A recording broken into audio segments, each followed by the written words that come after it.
100 करोड़ रुपया अगर यकदम लोग विड्रॉल पे लगाएंगे तो कौन देगा? 800 करोड़ रुपया उस कंपनी ने तकरीबन 800 करोड़। जब ये इशार में थे कि थोड़े ज़्यादा होंगे फिर निकालेंगे। इसीलिए कहते हैं लालच बुरी बुला। जब इस तरह से लोग लालची हों वो लालच में ज़्यादा के चक्कर में थोड़े से भी जाते हैं। बिल्कुल यही बात है। कोई होस्ट खाने आए हैं आपके?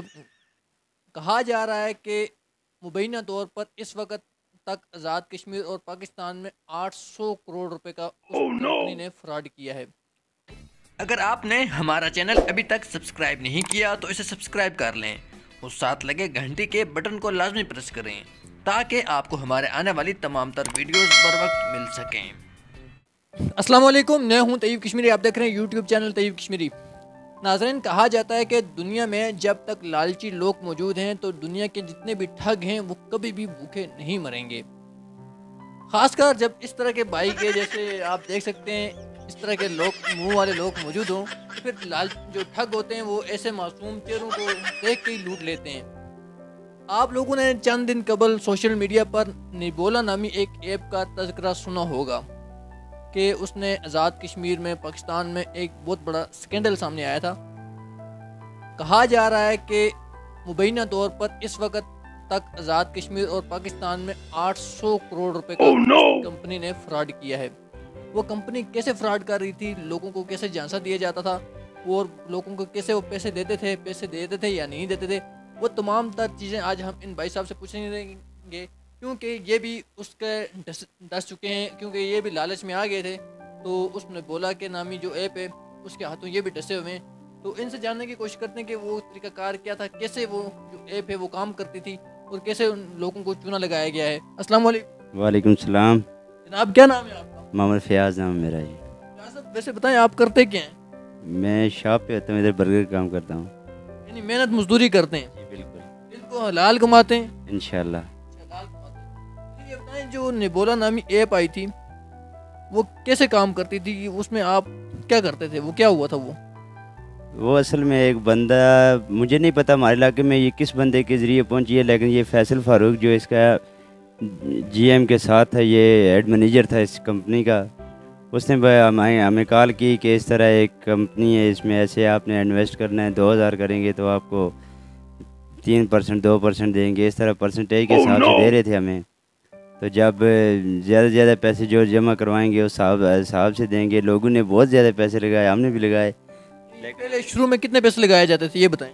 शुरू में उन्होंने बोला कि 2000 रुपया लगाएं आप और ऐसा करें, आप 2000 लगा के वो निकाल लें। उसके बाद इन्होंने खुद ही एक झांसा और दिया कि जितने पैसे आप ज़्यादा लगाएंगे इतना परसेंटेज ज़्यादा बढ़ेगा, आपको ज़्यादा पैसे मिलेंगे। वहाँ पे करना क्या पड़ता था लोगों को ये बताएं ना कि आप लोग पैसे लगाते थे, उसके बाद करते क्या थे वहाँ पे? पहले अकाउंट बनाना पड़ता था, क्या करना पड़ता था? वो डायरेक्ट पहले एक एप्लीकेशन आती थी एक लिंक के ज़रिए। जब वो लिंक पे हम एप्लीकेशन पे बनाते थे हम उसका, तो वो क्या करते थे, उस पर अकाउंट बनाते थे। तो एक अकाउंट पे यानी कि या इजी पैसा पे या जायज़ कैश पे एक ही अकाउंट बनता था, एक बंदे के दो नहीं बन सकते थे। जब हमने वो बनाया तो उसके बाद उन्होंने बोला जी इसमें पैसे लगवाने हैं। पैसे कैसे भेजने, वो फैसल फारूक जो था मैनेजर था जो इस कंपनी का, उसके अकाउंट में भेजने पड़ते थे। जो पैसे भेजते थे आप फैसल फारूक नामी बंदे के बैंक अकाउंट में उसका पहले HBL अकाउंट था, बाद में उसका अलाइड बैंक आ गया, उसमें भेजते रहे हम। जब उसमें पैसे जमा हो जाते थे, जिस वक्त हम उसके अकाउंट में पैसे भेजते थे, तकरीबन 5 या 10 मिनट में हमारे वो पैसे जो थे वो हमारे निबोला अकाउंट में शो हो जाते थे, सामने आ जाते थे। उसके बाद हमें उसकी अर्निंग करनी पड़ती थी। रोज़ाना इश्तिहार देखते थे, 50 इश्तिहार देखने, कभी किसी रेडियो की होगी, कभी किसी की शर्ट होगी। आपको इश्तिहारात देखने के पैसे मिलते थे? जी बिल्कुल, इश्तिहार देखने के पैसे देते थे। तो जितने बड़ा इश्तिहार होगा उतना ज़्यादा कमीशन मिलता था। मतलब आपकी अगर कोई किसी चीज़ की कीमत 30 से 50 हज़ार है, उसको आपको 60 से 70 रुपया एक आर्डर का आपको मिलेगा, यानी कि एक इश्तिहार देखने का।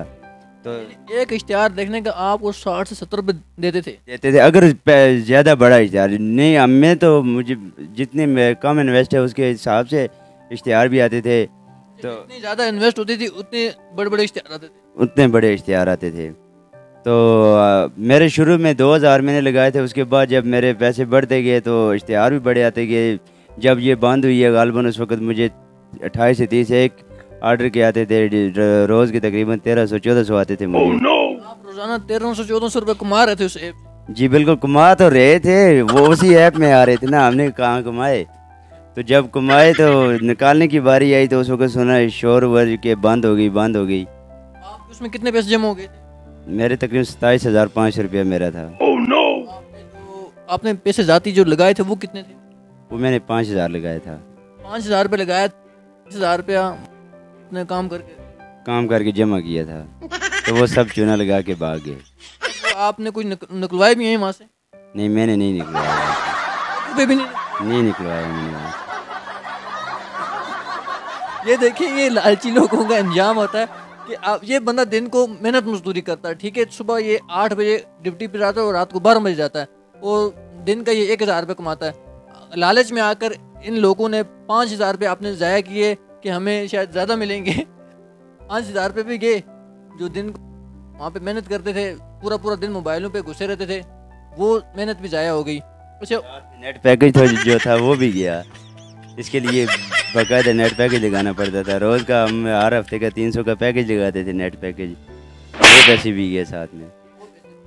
तो ये जो आपने फैसल फारूक का बताया, ये शख्स कौन है? ये फैसल फारूक बेसिक मुजफ्फराबाद का रहने वाला है, पता नहीं अभी कहाँ पे है, इसका नहीं पता। एक वो जीएम था, जो उसका नाम मेरे जहन से निकल गया, ब्रिगेडियर था वो साहब का रिटायर ब्रिगेडियर था वो बंदा। तो ये फैसल फारूक की कुछ ऑडियोज भी आई थी, ये वो हमारे पास महफूज हैं, वो ऑडियो भी हमारे पास पड़ी हुई है, इधर ही है। वो कह रहा था मेरा तो कोई इसमें लेना देना नहीं, मैंने तो थोड़ी कहा आप लोगों को। नहीं, इस बंदे ने पहले हमें ब्रीफ ही इसी ने किया, ऐसे करो ऐसे करो, ऐसे नहीं, इतने नहीं है, इतने लगाओ इतने लगाओ। जब लोगों ने लगाए तो उसके बाद इसने एंड पे आके तकरीबन जब बंद होने वाली थी उस वक्त इसने इशू बनाया था कि आप जितने जल्दी हो सके निकलवा लें इन पैसों को। जब निकलवाने के टाइम आया तो लोगों ने ज़ाहिर है जिस वक्त इसका मैसेज लोगों तक पहुंचा कि वो कह रहा है निकाल लें, तो उस वक्त बहुत लेट हो गया था, क्योंकि हर बंदा विड्रॉल पे लगा हुआ था। तो इतना यकदम उन्होंने विड्रॉल देने बंद किया और एक ही दिन में सब कुछ बंद कर दिया। ज़रूर ज़ाहिर सी बात, ये 8 करोड़ रुपया 800 करोड़ रुपया अगर यकदम लोग विड्रॉल पे लगाएंगे तो कौन देगा? 800 करोड़ रुपया उस कंपनी ने, तकरीबन 800 करोड़। जब ये इशू आया, ये सामने आया, जब फेसबुक पे हमने पढ़ा था, आगे पीछे पढ़ा था, उस वक्त तकरीबन 800 करोड़ का कह रहे थे। सबसे ज़्यादा कौन से इलाके मुतासर हुए? सबसे ज़्यादा आज़ाद कश्मीर में देखा जाए तो ज़िला झेलम वैली है, यानी मुजफ्फराबाद और हटियाँ वाला, ये सबसे ज़्यादा मुतासर हुए इस दफ़ा। सबसे ज़्यादा हटियाँ वाला। मुजफ्फराबाद का मुझे पता नहीं, हटियाँ वाला सबसे ज़्यादा मुतासर हुआ है। सबसे ज़्यादा मुतासर हुआ। जो वो जब पैसे निकलवाने की बारी आती थी, वो क्या प्रोसेस होता था? पैसे उसमें विड्रॉल लगाने पड़ते थे, जब लिखा हुआ आता था यहाँ से विड्रॉल लगाएं, जब लगाते थे विड्रॉल जितने भी लगाने, तो वो इतने लगा के बकाया उसमें छोड़ देते थे अर्निंग के लिए। तो हमने तो निकवाले ही नहीं, क्योंकि हम इंतज़ार में थे कि थोड़े ज़्यादा होंगे फिर निकालेंगे। ये कहते हैं लालच बुरी बला, जब इस तरह से लोग लालची हों तो वो लालच में थोड़े से भी ज़्यादा के चक्कर में थोड़े से भी जाते हैं। बिल्कुल यही बात है। कोई होस्ट खाने आए आपके?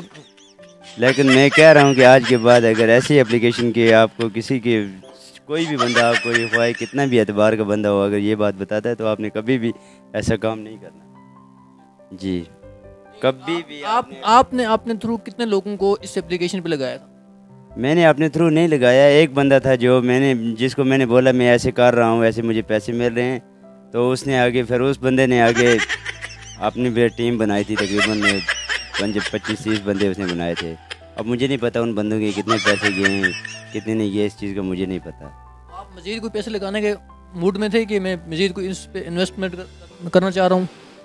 पहले शुरू में था, लेकिन बाद में मैंने कोशिश की थी कि अब नहीं लगाता, जो है यही निकाल लूँ तो बेहतर है। लेकिन बस थोड़ी सर्विस प्रॉब्लम की वजह से दो दफ़ा कोशिश की निकालने की, तो उस वक्त सर्विस नहीं थी। मैंने सुना है कि 800 करोड़ रुपए का आज़ाद कश्मीर में एक फ्रॉड हुआ इतना बड़ा, तो ये सिर्फ एक बंदा सामने आया है, तो बाकी जो कई लोग हैं जो शर्म के मारे या कह सकते हैं आप डर के मारे वो सामने नहीं आ रहे कि यार हमारी बेइज्जती हो जाएगी कि हमने क्या काम कर दिया है, तो घर वाले भी बेइज्जती करेंगे, दोस्त बाप भी बेइज्जती करते हैं। तो ये एक शख्स ने जिसने थोड़ी बहुत हिम्मत की है जो सामने आया है, तो अब पता नहीं आगे इसके साथ क्या होने वाला है, ये अल्लाह ही बेहतर जानता है। हमें इजाज़त आप मिलेंगे नई वीडियो में, तब तक ले ला हाफिज़।